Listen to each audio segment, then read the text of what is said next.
परमात्मने नमः। कृष्णाय वासुदेवाय हरे परमात्मने प्रणतक्लेशनाशाय गोविन्दाय नमो नमः। अब हामीले हिजोको प्रसङ्गमा मेधावी ऋषिको आश्रममा पुग्नुभएका दुर्वासा ऋषिलाई मेधावीकी छोरीले स्वागत सत्कार गरिसकेपछि तिनको दुःखको आफ्नो दुःखको कारण पनि बताइसकेपछि अब तिनको उद्धार गर्नका निमित्त, तिनको दुःख नाश गर्नका निमित्त महामुनि दुर्वासाले केही आफ्नो मनमा विचार गर्दै हुनुहुन्छ भन्नेसम्मको कथा हिजो वर्णन गरियो। अब आजको कथामा यो मूल पाठ गरिसकेर अनि फेरि केही सारांश वर्णन गर्ने नै छौँ। ओम नारद उवाच किं विचार्य बृहद्धामा परमः कोपनो मुनि अब्रवीद ऋषि कन्यां तां तन्मे ब्रूहि तपो निधे सुत उवाच नारदस्य वच श्रुत प्रवाच बदरीपति दुर्वासो वचनं गुह्यं सर्वेषां हितकृद्विजा। श्रीनारायण उवाच शृणु नारद वक्ष्येऽहं यदुक्तं मुनिना तथा मेधावी तनया दुःखमपनेतुं कृपालुना। दुर्वासा उवाच शृणु सुन्दरी वक्ष्यामि गुह्यात् गुह्यतरं वद आख्येयं नैव कस्यापि त्वदर्थं तु विचारितम् न विस्तरं कथिष्यामि समासेन ब्रवीमि ते इतस्तृतीयसुभगे मासस्तु पुरुषोत्तमः तस्मिन् स्नातो नरस्तिरिथे मुच्यते भ्रूणहत्यया एतत्तुल्यो न कोऽप्यन्यः के कार्तिकादिषु सुन्दरी सर्वे मासा तथा पक्षा पर्वाण्यन्यानि यानि च पुरुषोत्तम मासस्य कलं नार्हन्ति षोडशीं साधनानि समस्तानि निगमोक्तानि यानि च मासस्यैतस्य नार्हन्ति कलामपि न षोडशीं द्वादशाब्दसहस्राणि गङ्गास्नानेन यत्फलं गोदावरी सकृत् स्नानाद् यत्फलं सिंहगे गुरौ तदेव फलमाप्नोति मासे पुरुषोत्तमे सकृत् सुस्नानमात्रेण यत्र कुत्रापि सुन्दरी। श्रीकृष्ण वल्लभो मासो नाम्ना च पुरुषोत्तमः तस्मिन् संसेविते बाले सर्वं भवति वाञ्छितम् तस्मान्निसेवया त्वम् आसं त्वं पुरुषोत्तमं मयापि सेव्यते स्वयं पुरुषोत्तमवन्मदा। एकदा भस्मसात् कर्तुं मम ऋषं क्रुधः मया मुक्ता कृत्या तदा बाले सुनाभं हरिणा ज्वलत् मामेव भस्मसात् कर्तुं तदानीं प्रेरित मयि पुरुषोत्तमव्रतादेव तच्चक्रं सन्न्यवर्तत।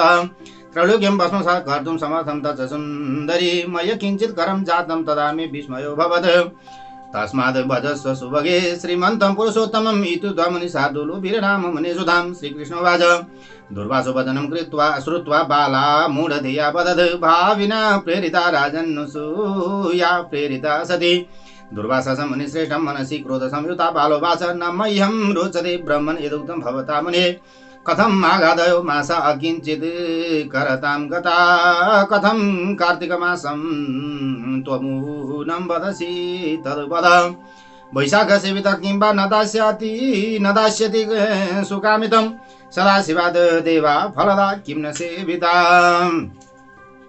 अथवा भुवि मार्तण्डो देव प्रत्यक्ष दर्शन स किं न दाता कामानां देवी च जगदम्बिका गणेश सेविता किं वा न संयच्छति कामितं व्यतिपादादिकान् योगान् देवान् सर्वाधिकानपि सर्वानुल्लङ्घ्य वदतस्त्रपा किं ते न जायते अयं तु मलिनो मासः सर्वकर्म विगर्हित असूर्य संक्रमा श्रेष्ठ क्रियते च कथं मुने वेदाहं सर्वदुःखानां पारदं श्रीहरिं परिं नान्यं पश्यामि भूदेव चिन्तयन्ति दिवानिशम् रमाध्वा जानकी जाने शंकरात् पार्वती पते नान्यः कोऽपि महान् देवो यो मे दुःखं विपोहति एतान् विहाय विप्रेन्द्र कथं स्तौमि मलं मुने एवं मुक्तिं प्रियं विप्रपुत्र्या श्रुत्वा स क्रोधनो मुनि जाज्वल्यमानो बपुषा क्रोध संरक्तलोचनः तथापि न शशापैनां मित्रजां कृपयान्वितः मूढेयं नैव जानाति हिताहितमपूर्णधि पुरुषोत्तम महात्म्यं दुर्गेयं विदुषामपि किमु ताल्पधियां पुंसां कुमारीणां विशेषतः पितृहीना कुमारीयं बालां दुःखाग्निवर्जिता अतीवोग्रतरं शापं मदीयं रहसहते कथम् इत्येवं कृपया क्रोधं संजहार मनसितं स्वस्थो भूत्वा मुनि प्राहतां बालामतिविह्वलाम्। दुर्वासा उवाच अहो बालेन मे कोपो मित्रजे त्वयि कश्चन यत्ते मनसि निर्भाग्येता रुचि तथा कुरु अपरं श्रूयतां बाले भविष्यं किञ्चिदुच्यते पुरुषोत्तम मासस्य त्वया नारद कृतः सर्वथा तत्फलं भावीय वा परजन्मनि अतः परं गमिष्यामि नरनारायणालयम् न च सप्ता मया भीरुमन्त्रितं ते पिता यतः हिताहितं न जानासि बालभावा शुभाशुभं स्वस्तितेस्तु गमिष्यामि मास्तु कालत्यौ मम अशुभं वा शुभं भावि शक्यते लङ्घितुं कथम् श्रीकृष्णोवाच इत्युदीर्य जगामासु तामसस्तापसो मुनिः तत्क्षणं निष्प्रवासाभूत् पुरुषोत्तमहेलया बिभ्रेष्य सुचिरं कालं तत्कालफलदं शिवम् आराधयामि देवेशं तपसा पार्वतीपतिम् इति निश्चित्य मनसा मेधावी तनया नृप पुष्करं तत्तपः कर्तुर्मियेष स्वाश्रमं स्थितः सुत उवाच आर्येषि प्रबलमुनिर्वचो विनिन्द्य प्रोद्युक्तान्धकरिपुषे वने वनेष्वे लक्ष्मी सम्बहुल फलप्रदं विहाय सावित्रीपदिमपि तादृशं निरस्य श्रीबृहन्नारदीय पुराणे पुरुषोत्तममासमाहात्म्ये श्रीनारायण नारद संवादे कुमारी शिवाराधनोद्योगो नाम दशमः। कृष्णाय वासुदेवाय हरये परमात्मने प्रणतक्लेशनाशाय गोविन्दाय नमो नमः।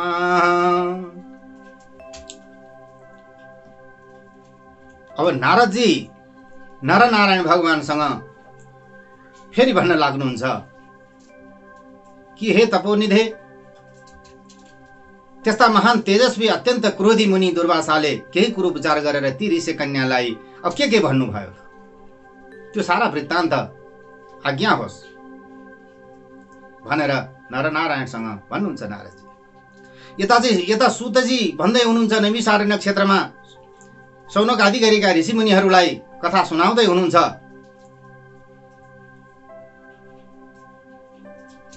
हे ब्राह्मणहरू हो, नारदजीको वचन सुनेर समस्त प्राणीहरूको कल्याण गर्ने ती दुर्वासाको गुह्य वचन गर्न बद्रीपति नारायणले नारदजीसँग भन्न लाग्दै हुनुहुन्छ। के भन्नुहुन्छ त नरनारायणले? भन्दा मेधावी ऋषिकी छोरीको दुःखलाई पार गर्नको निमित्त कृपालु दुर्वासा मुनिले भन्नुहुन्छ कि हे कुमारी, यो गुप्त भन्दा पनि अत्यन्तै गुप्त उपाय छ, म तिमीलाई बताउँदछु। यो उपाय कसैलाई बताउन योग्य पनि छैन, तथापि मैले तिम्रा लागि विचार गरेको छु। म यो कथालाई विस्तार पूर्वक भन्दिन, म सारांशमा भनिदिनेछु। हे सुभागे, अब यो महिना भन्दा अगाडि आउने तेस्रो महिना पुरुषोत्तम महिना हो। त्यस पुरुषोत्तम महिनामा महिनैभरि तीर्थमा गएर स्नान गरौँ भनेदेखि भ्रूण हत्या जस्तो महापापबाट पनि छुट्न सकिन्छ। भ्रूण हत्या भनेको गर्भपतन गराउने कर्म। हे बालिके, कार्तिक आदि गरिएका 12 महिना यो पुरुषोत्तम महिना समान कुनै अर्को महिना छैन। अरु सबै महिनाहरू भए पक्ष अरु जुन पर्वहरू छन्, त्यो पुरुषोत्तम महिनाको 16औं कलाको 1 कला बराबर पनि फल दिने छैन। यसको मतलब अरु सबै तीर्थ व्रत दान महिना पर्वहरू कमजोर छन् भनेको होइन, तर पुरुषोत्तम महिना त्यति धेरै फल दिनेवाला छ।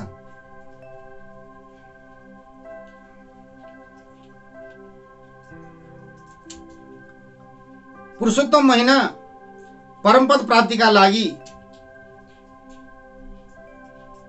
व्यवस्था गरिएका समस्त साधनहरू, वेदमा भनिएका जुन साधनहरू छन्, ती सबै भन्दा पुरुषोत्तम महिना धेरै गुणा बढी फल दिनेवाला छ।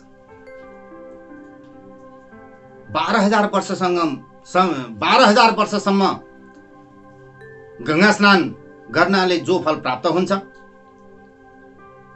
सिंहराशिमा बृहस्पति गएको बेलामा गोदावरीमा एकपल्ट स्नान गर्नाले जो फल प्राप्त हुन्छ, त्यही नै फल पुरुषोत्तम महिनामा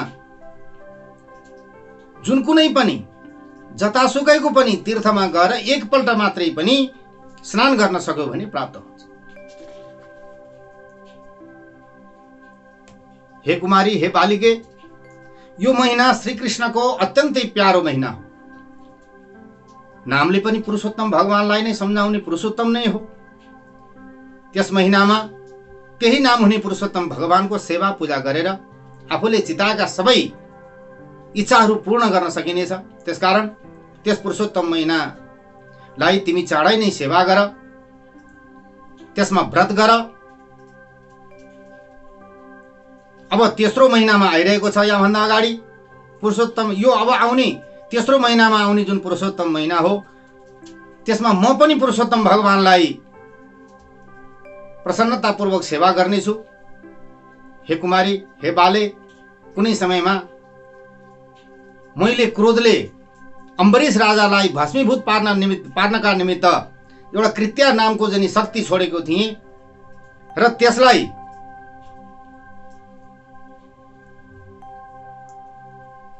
समाप्त पार्नको लागि, मलाई नै भस्मीभूत पार्नका लागि भगवान हरिले सुदर्शन चक्र छोड्नु भएको थियो। तर यहाँभन्दा अगाडि मैले पुरुषोत्तम को सेवा व्रत गरेको प्रभावले त्यो सुदर्शन चक्रले मलाई केही गर्न सकेन भने त्यति शक्तिशाली छ यो पुरुषोत्तम महिना, यो पुरुषोत्तमको व्रत। तिनै लोकलाई नै एकैचोटि भस्मीभूत पार्न सक्ने सुदर्शन चक्रले पनि मलाई केही गर्न सकेन त्यतिखेर। यो पुरुषोत्तम महिनाको व्रत, स्नान आदिको प्रभाव त्यस्तो छ। त्यसकारण हे नानी, अत्यन्त शक्तिशाली कल्याणकारी यो पुरुषोत्तमलाई भजन गर, पुरुषोत्तम महिनाको व्रत गर, यसको सेवा गर। यति भनिसकेर मेधावी ऋषिकी छोरीलाई भनिसकेपछि मुनि श्रेष्ठ दुर्वासा चुप लाग्नुभयो। यता श्रीकृष्ण भन्दै हुनुहुन्छ युधिष्ठिर सित कि दुर्वासाको वचन सुनेर आफ्नो भाग्यबाट धकेलिएकी ती केटीले भन्न लागि कि हे ब्राह्मण, हे मुनि, तपाईले जो भन्नुभयो त्यो कुरो मलाई खासै चित्त बुझेन। किनभने माघ आदि गरिएका महिनाहरू छन्, तिनीहरू कसरी फल दिन नसक्ने भए? कार्तिक आदि गरिएका महिनाहरू, वैशाख आदि गरिएका महिनाहरू कसरी मेरो दुःखको नाश गर्न नसक्नेवाला छन् त?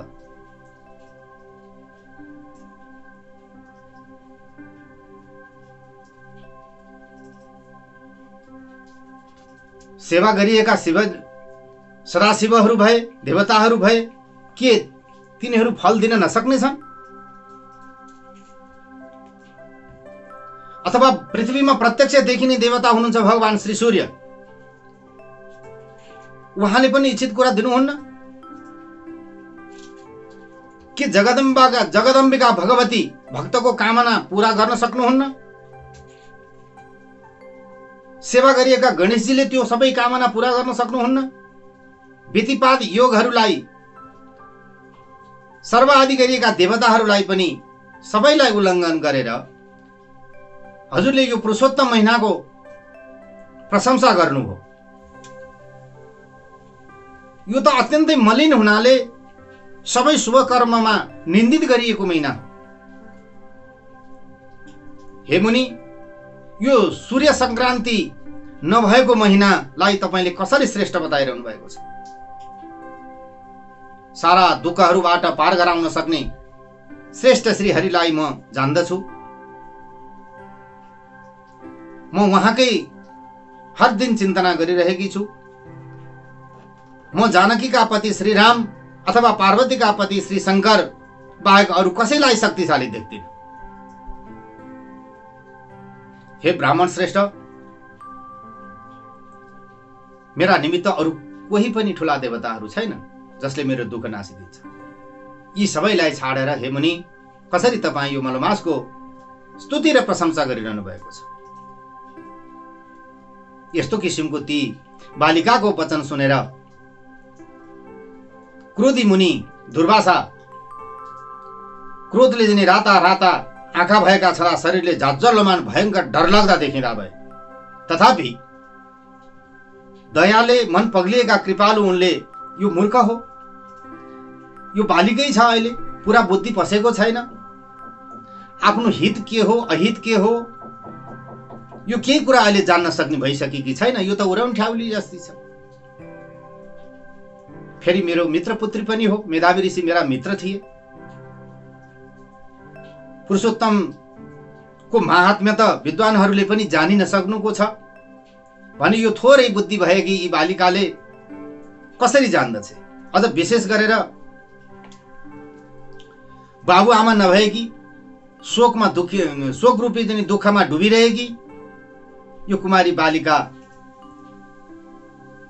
मेरो कठोर श्रापलाई कसरी सहन सक्ली? यस्तो कुरो मनमा विचार गरेर मुनिले उसलाई श्राप दिनु भएन, आफ्नो क्रोधलाई सम्हाल्नु भयो र केही स्वस्थ भएर दुर्वासा मुनिले ती अति विह्वल बालिकालाई अगाडि भन्न लाग्नुभयो कि हे बालिके, तिमी मेरा मित्रकी पुत्री हौ, मलाई तिमी प्रति कुनै क्रोध छैन।